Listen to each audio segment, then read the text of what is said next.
जी, तो स्टार्ट हम लेते हैं कुछ बेसिक डेफिनेशंस के साथ ताकि एक अच्छी फाउंडेशन सेट हो जाए आपकी इस लेक्चर के लिए।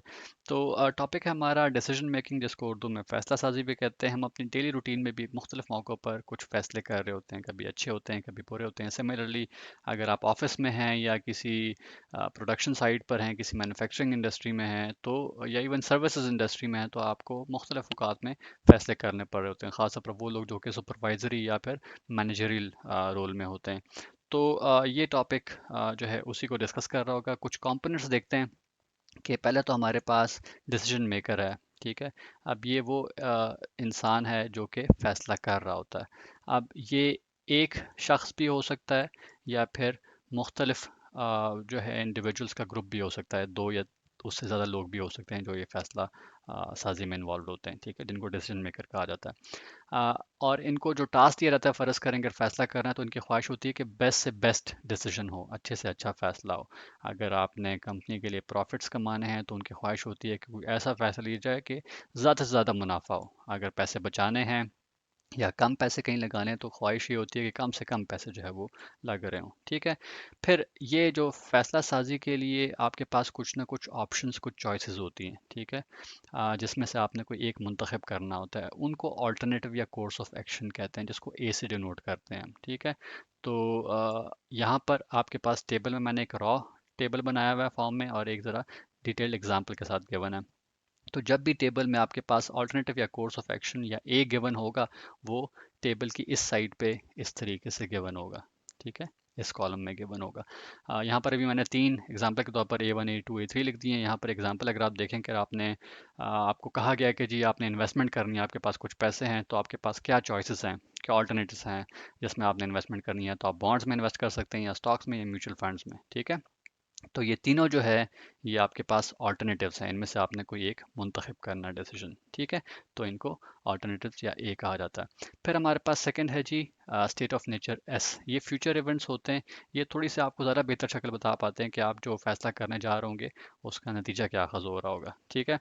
अब स्टेट ऑफ नेचर जो है एस से डिनोट होता है, और ये टेबल के इस साइड पे गिवन होंगे, ठीक है। अभी मैंने दो लिखे हुए हैं, आपके पास ये तीन या चार भी हो सकते हैं। इस एग्जांपल में अगर आप देखें तो यहाँ पर तीन गिवन है, ठीक है। तो ये सेंस बना रहे हैं कि फ़र्ज़ करें मुल्क के इक्तसादी हालात, अब मैंने इन्वेस्टमेंट करनी है इनमें, तो मुझे ये तो जानना ज़रूरी है ना कि मैं जिस मुल्क में हूँ उसके इक्तसादी हालात क्या चल रहे हैं।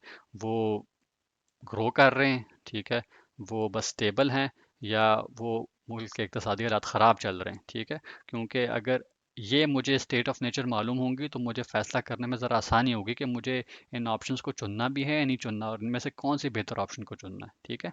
तो ये स्टेट ऑफ नेचर एस जो है वो यहाँ पर मैंशन होंगे, ठीक है। फिर हमारे पास है पे ऑफ। तो ऑल्टरनेटिव्स, ठीक है, और जिसको ए कहते हैं, और हमारे पास स्टेट ऑफ नेचर जिनको एस कहते हैं, ठीक है। तो यहाँ पर मैंशनड है, इनका कॉम्बिनेशन जो है आपको कोई ना कोई रिजल्ट दे रहा होगा, ठीक है। उन रिजल्ट्स को जो है पे ऑफ्स कहते हैं। ये सब के सब ये जो नंबर्स हैं ना, ये पे ऑफ्स हैं, ठीक है, और टेबल में ये यहाँ पर लिखे जाते हैं। तो ये बता रहा है, अब थोड़ी सेंस बन रही होगी कि ऑल्टरनेटिव मेरे पास है बॉन्ड का। फ़र्ज़ करें मैं बॉन्ड्स में इन्वेस्ट करना चाह रहा हूँ, उसमें कंपनी की इकॉनमी जो है वो ग्रो कर रही है, तो उसके बाद मैं इतना कमा पाऊंगा, ठीक है। या अगर मुल्क की इकॉनमी जो है वो ख़राब चल रही है और मैं स्टॉक्स में इन्वेस्ट करना चाह रहा हूँ, तो उस केस में मेरे पास इतना नुकसान हो रहा होगा, ठीक है। तो ये तीनों इन्फॉर्मेशन जो है बड़ा क्रिटिकल होती है, और ये आपको फैसला करने में हेल्प कर रही होती है। फिर पे ऑफ टेबल होता है। ये इस टेबल के अंदर जो भी मालूमात गिवन है, ऑल्टरनेटिव्स गिवन है, आपके पास स्टेट ऑफ नेचर गिवन है, और आपके पास पे ऑफ गिवन है, या आपके पास कहीं पे प्रोबेबिलिटी गिवन हो, तो ये सारे के सारे अगर मालूमात एक टेबल की फॉर्म में है तो उसको पे ऑफ टेबल कहते हैं। ठीक हो गया। नेक्स्ट देखते हैं। नेक्स्ट हमारे पास है एक्सपेक्टेड प्रॉफिट, जिसको हम एक्सपेक्टेड मॉनेटरी वैल्यू भी कहते हैं, ईएमवी इन शॉर्ट। ये भी एक तरीक़ेकार है जिसके ज़रिए आप फिगर आउट कर पाते हैं कि आपके डिसीजन के अगेंस्ट क्या वैल्यूज़ आई हैं। उनमें से फिर आप जो सबसे बेहतर वैल्यू होती है, फॉर इंस्टेंस आपने कोई प्रॉफिट कमाना है, ठीक है, तो उसमें तो ऑब्वियसली आप उस वैल्यू को सेलेक्ट कर रहे होंगे जो कि ज़्यादा से ज़्यादा मुनाफा आपको दे रही हो। तो ये भी एक तरीक़ेकार है जिसके थ्रू आपके पास एक फैसले के अगेंस्ट कुछ रिजल्ट्स आ रहे होंगे। इसको आगे हम डिटेल से एग्जाम्पल्स में भी फिर देखेंगे। नेक्स्ट देखते हैं हमारे पास। अब ये डिसीजन मेकिंग कुछ टाइप्स हैं, ठीक है।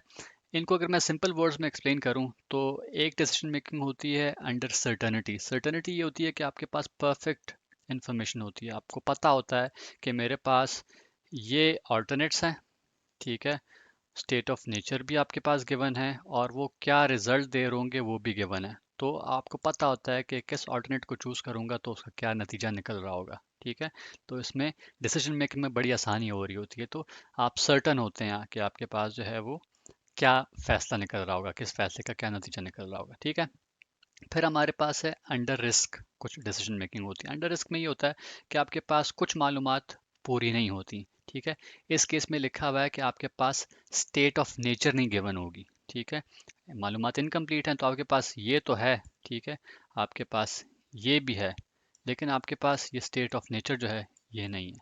ठीक है, लेकिन आपके पास शायद इसके अगेंस्ट पे प्रोबेबिलिटी लिखी हो। प्रोबेबिलिटी ये होती है कि फ़र्ज़ करें आपने एक ऑल्टरनेटिव एक ऑप्शन लेनी है, फ़र्ज़ करें बॉन्ड्स है, और आपके पास स्टेट ऑफ नेचर नहीं पता कि मुल्क के इक़्तिसादी हालात ग्रो कर रहे हैं, स्टेबल हैं, डिक्लाइनिंग पे हैं। आपको ये पता लग रहा है कि बॉन्ड्स में इन्वेस्ट करूंगा तो शायद 40 रुपए कमा रहा हूँगा। ठीक है, लेकिन इसके चांस कितने होंगे कि मैं 40 रुपए कमा पाऊंगा, उसके अगेंस्ट कुछ प्रोबेबिलिटी गिवन होती है। ठीक है, अब यहाँ पे इस तरह 0.7 0.3 लिखा हुआ है, तो यहाँ पर ऐसा हो सकता है कि यहाँ पर 0.7 0.2 या 0.1 लिखा हो। ठीक है, 0.7 का मतलब होगा कि इसका 70% चांसेस हैं, 0.2 का मतलब होगा कि इसके 20% चांसेस हैं, और 0.1 का मतलब होगा कि इसके 10% चांसेस हैं। तो फिर आप इसको मल्टीप्लाई कर लेते हैं प्रोबेबिलिटी के साथ, तो आपके पास कुछ ना कुछ निकल रहा होता है। लेकिन अगेन रिस्क होता है, आपको श्योर नहीं होता है कि यार ये जो नतीजा है वो बिल्कुल ऐसे ही अखज़ हो रहा होगा जो कि आप चाह रहे हैं। ठीक है, फिर एक होता है अंडर अनसर्टनिटी। इस ये बड़ी ख़तरनाक हालात होती हैं, इसमें आपके पास मालूमात या तो बिल्कुल ही नहीं होती, या ऐसी होती हैं कि कॉम्प्लिकेटेड होती हैं, या ऐसी होती हैं कि बिल्कुल आधी होती हैं। ठीक है, तो इसमें आपको मतलब ना स्टेट ऑफ नेचर का पता है, ठीक है, ना आपके पास प्रोबेबिलिटी होती है। पीछे ये रही इन्फॉर्मेशन तो ये भी बाजू का जो है ना वो पूरी नहीं होती। ठीक है, और अगर हो तो उस कंडीशन में ही होती है कि आपको पता नहीं लग रहा होता कि आप जो फैसला करने जा रहे हैं उसका नतीजा क्या निकल रहा है। ठीक है, तो ये 3 टाइप्स की हमारे पास डिसीजन मेकिंग है। ठीक है, आई होप आपको आज का ये टॉपिक बेहतर तरीके से समझ आया होगा। Similar sort of short videos को बेहतर तरीके से समझने के लिए हमारे इस चैनल को सब्सक्राइब कीजिए। Thank you for watching this video.